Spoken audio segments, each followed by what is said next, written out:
Please subscribe and like. Assalamualaikum warahmatullahi wabarakatuh.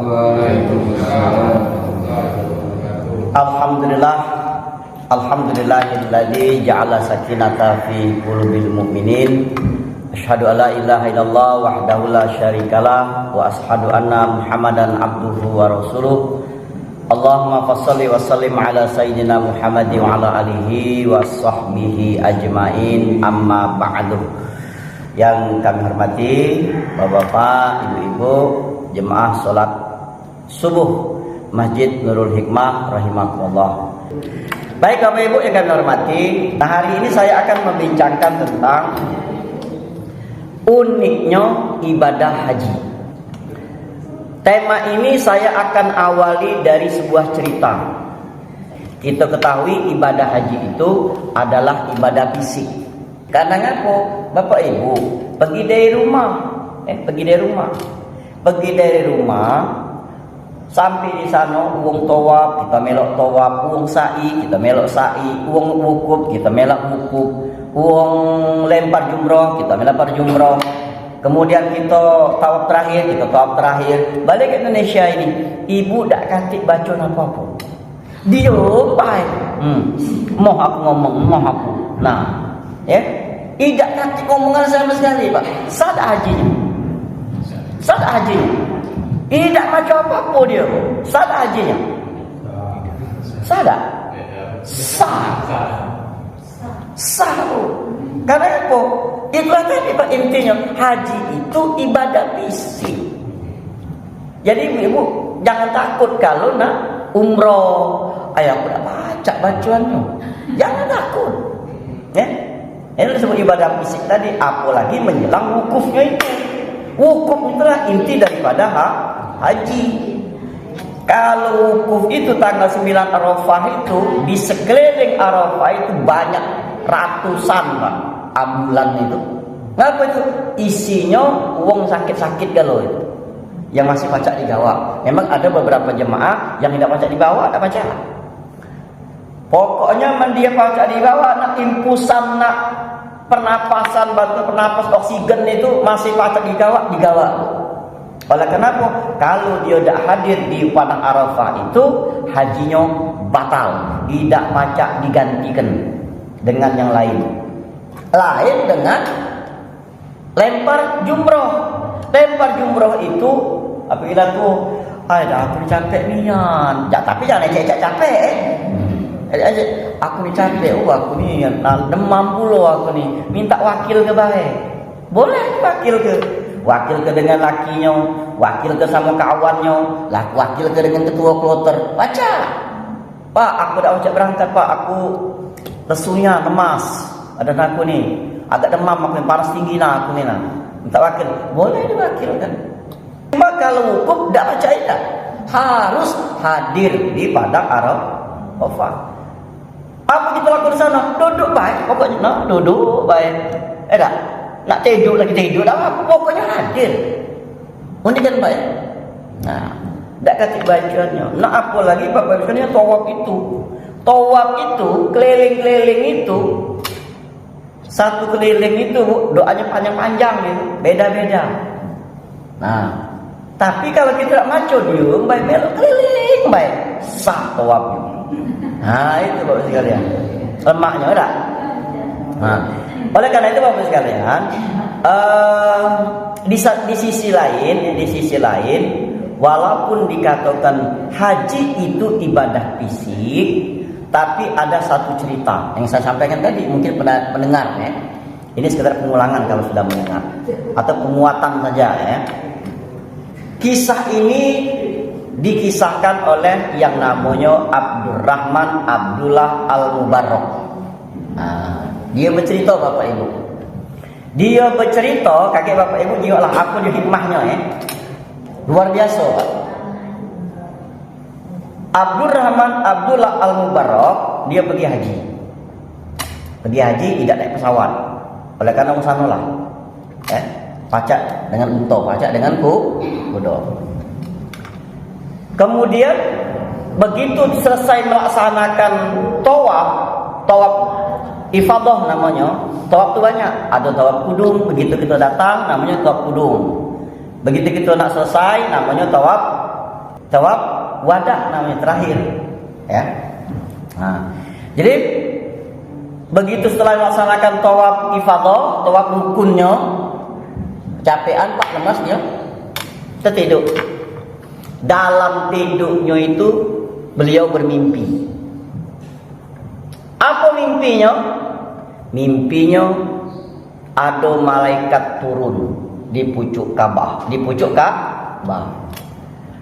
Dalam mimpinya itu dia melihat malaikat di pucuk Ka'bah lagi berdialog. Dia dengar, Pak. Apa dialognya? Kata malaikat sikoknya, ada berapa kira-kira jemaah haji tahun ini? Dijawab oleh malaikat sikoknya, kurang lebih 600-an. 600.000. Di zaman itu kan? Zaman sekarang yang disebut 600.000-an. Berapa kira-kira yang mabrur? Idak banyak idak. Idak banyak idak, kurang lebih 10-an lah, kata malaikat sikoknya. Alah sedikitnya dia masuk di putus. Iya. Di antara yang 10 itu ada yang tidak berangkat. Coba lah. Di antara 10 itu ada yang tidak berangkat. Maksudnya dia tidak pergi, tidak sampai ke sini. Jangan kena hukum tawaf lagi dah. Tapi dia disebut sebagai haji yang mabrur. Hajinya diterima. Siapa namanya? Namanya adalah Ali bin Al-Muwaffaq. Siapa dia? Dia tinggalnya di Jalan Raja Gupta, Lorong Apna RT 17, Gang Abdul Somad. Dia terbangun, Pak. Dia terbangun. Begitu terbangun, katanya luar biasa mimpi. Walhasil Pak balik dari ibadah haji, dia tidak balik ke kampungnya, tapi dia gari ke kampung yang disebut malaikat tadi, di kampung Damaskus. Tahu Damaskus di mana? Ya di Raja Gupta tadi lah. Nah ya. Walhasil dicarinya, Pak. Dicarinya yang si Ali bin Al-Muwaffaq ini. Mananya yang namanya Ali ini. Begitu ketemu, tidak perlu istimewa. Kira dia tadi itu ulama, bukan ulama. Kira tadi itu tua, tidak tua, tidak. Kira dia tadi, pasti ini ulama. Paling tidak ini kiai, bahasa kita aja dah kiai. Pasti biasa-biasa baik. Nah, begitu dia lah ketemu, dia penasaran. Ngapunian? Dia nama kau Ali Al-Muwaffaq. Iya. Kau pergi haji tak? Tidak. Memang aku nak pergi. Nah, disitulah dia rasa penasaran, Pak. Ditanya, kau pergi haji tak? Tidak. Tapi mau pergi. Memang nak pergi, cuma urung. Nah, akhirnya digalilah oleh Abdurrahman Abdullah Al-Mubarak ini. Tapi katanya, kau itu disebut haji mabrur. Amalan apa yang kau lakukan? Nah, dia bercerita, Pak. Bapak tahu tak profesinya si Al-Muwaffaq ini? Tahu tak profesinya? Dia profesinya tukang tambal sol sepatu. Nah, jadi dia bercerita, Bapak sekalian. Dia bercerita, aku nih bertahun-tahun ngumpul ke duit untuk bisa pergi haji. Ya walaupun memang dia daerah Jazirah Arab, tetaplah harus ada bekal. Terkumpullah dari hasil aku ngesol ini, sehari aku tabungkan, sehari aku nak tabungkan, sehari aku tabungkan. Dalam sekian bertahun-tahun itu terkumpul kurang lebih 350 dirham. Nah, tiba saatnya musim haji, akulah siap-siap. Ya, kendaraan sudah aku siapkan. Nah, tapi rupanya Bapak Ibu sekalian, bininya nih hamil muda. Bininya nih hamil muda. Namanya hamil, orang kepengen. Ibu kan pernah ngerasa kejak mana yang namanya hamil muda, Bu ya? Dan uniknya ngidam ini aneh-aneh, Bu. Aneh-aneh ngidam di kadang-kadang.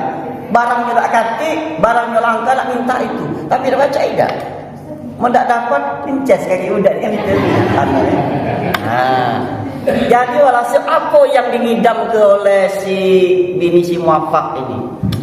Dia ini bertanggo dengan bertanggo, Pak. Dia mencium masakan tetangganya. Katanya, cak lemak nian katanya. Sedap nian cak masakannya tuh. Coba, minta ke dulu katanya. Pergilah mintaan sebini tadi, Bu. Begitu datang ke rumah tetangganya, tok. Bu, katanya. Rupanya rumah itu rumah jando. Begitu diketok, Bu, katanya. Boleh tak aku berasan? Apa dia berasannya? Bini aku nih nyium bau masakan ibu nih. Dia kepengen nian. Jangan, katanya. Kamu tak boleh makannya. Tidak kepengen nian, ngidam bini aku dikit baik, katanya. Tidak baca. Baliklah dia ke bininya. Beb, tak dinjuknya.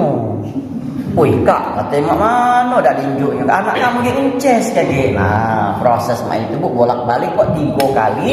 Akhirnya bukan ngapunian, Bu kamu tidak menjuk. Aku minta dikit, Beb, bukan tak minta banyak, bukan dikit baik, katanya.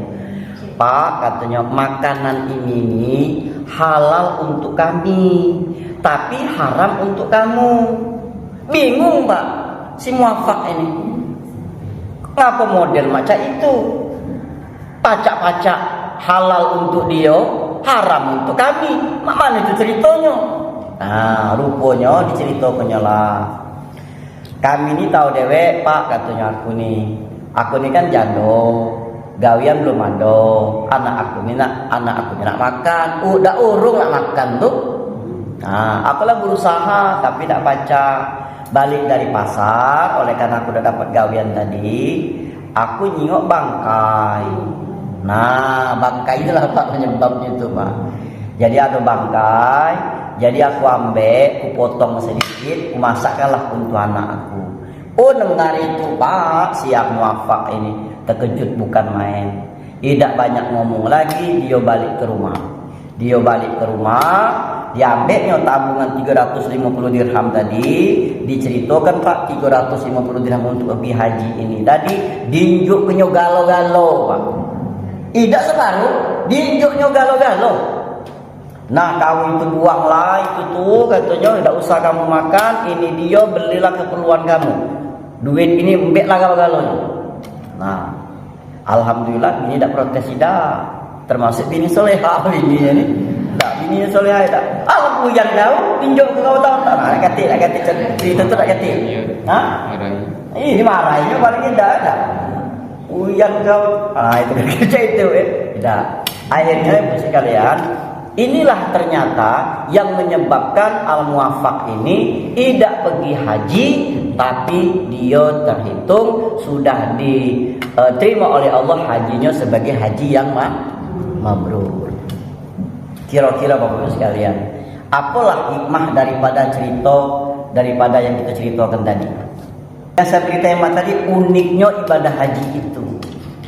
Walaupun jelas-jelas ibadah haji itu adalah ibadah fisik, dia harus hadir ke situ.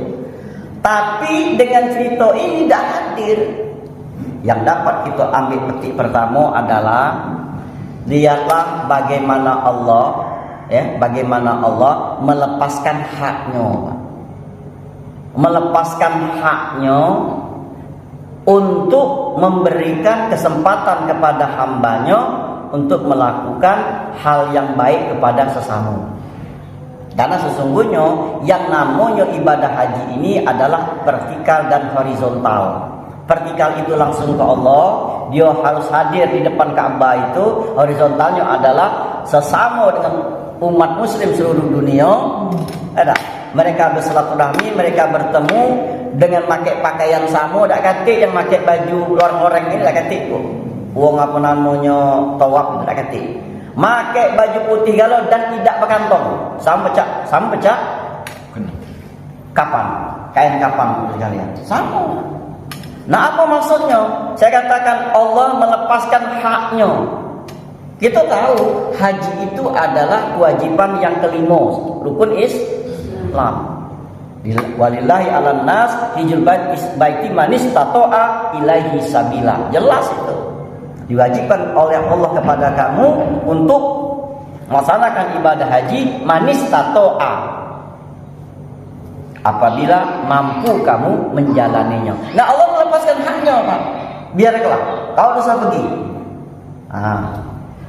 Hadirin rahimahullah, itu yang pertama. Jadi artinya nilai sosialnya itu yang perlu kita pupuk dalam kehidupan kita ini, Pak. Ya, makanya dulu Pak Amir saya menyampaikan tausiah walimatul safar tentang nak berangkat haji atau berangkat umroh itu. Dulu aku tak berani ngomongkan jangan nak pergi haji berkali-kali, nak umroh berkali-kali, tak usah. Ya, aku tak berani belum nyampaikan itu. Oleh karena belum pergi masalahnya. Kenapa pergi? Dah saya sampaikan kepada kalian. Apalagi banyak-banyak duit itu. Tak usahlah nak banyak sering-sering pergi.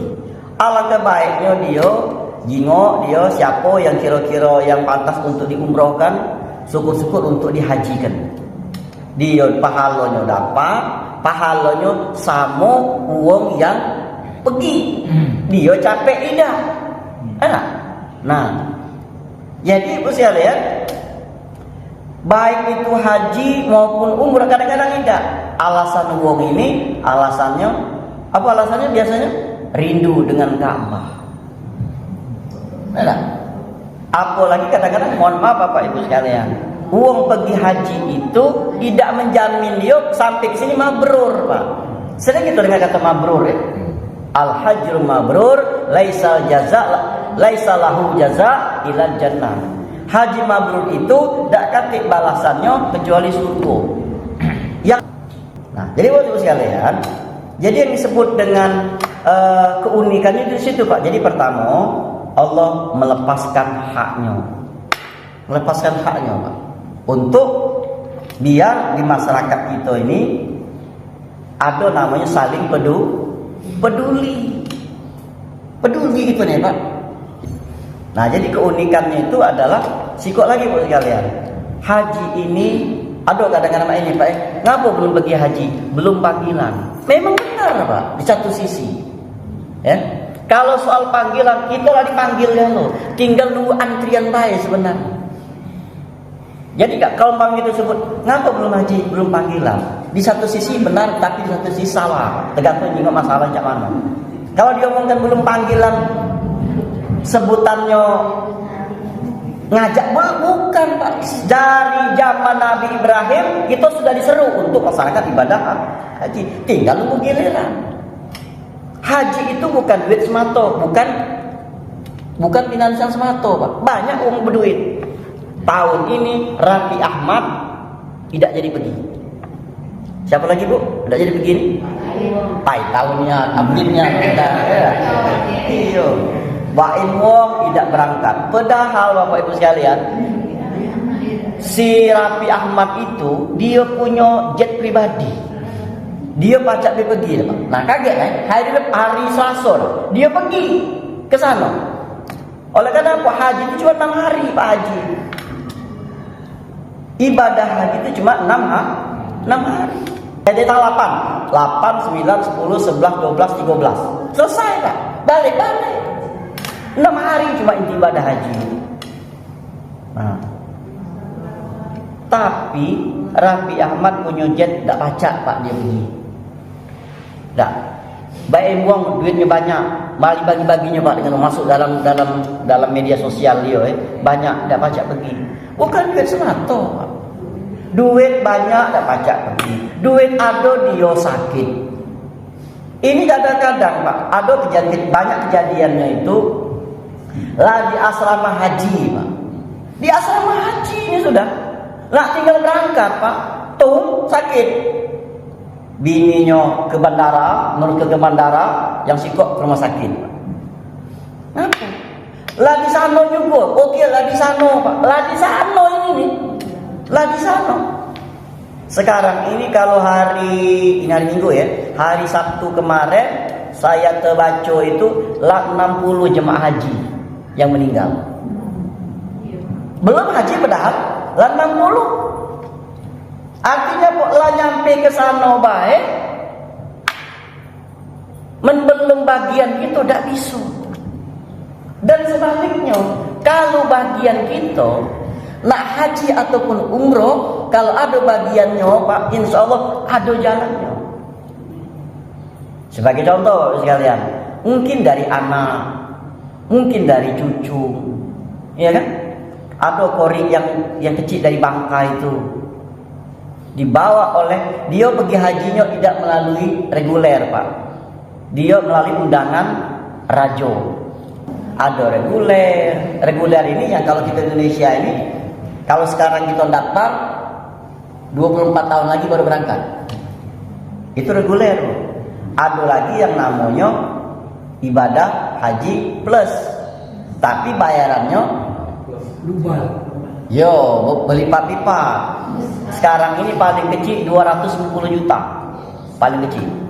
Nah, alah banyak duit, banyak memang.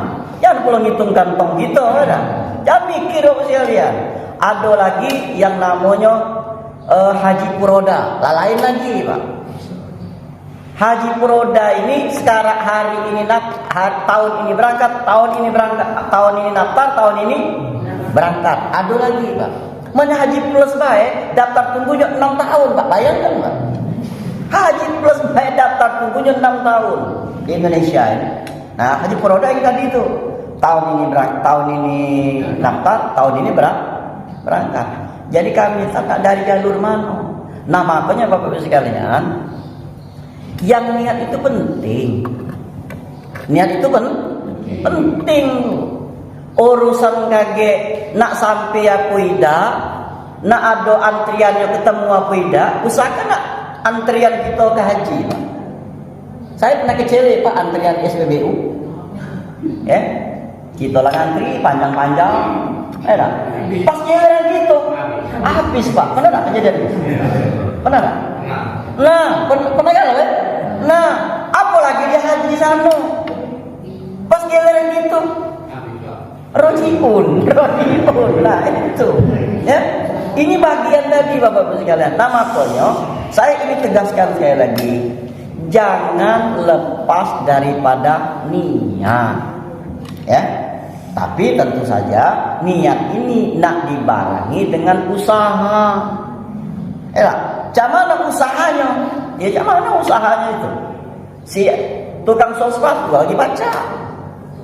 Nah, kumpul kenyal. Ada bertahun-tahun baca pergi.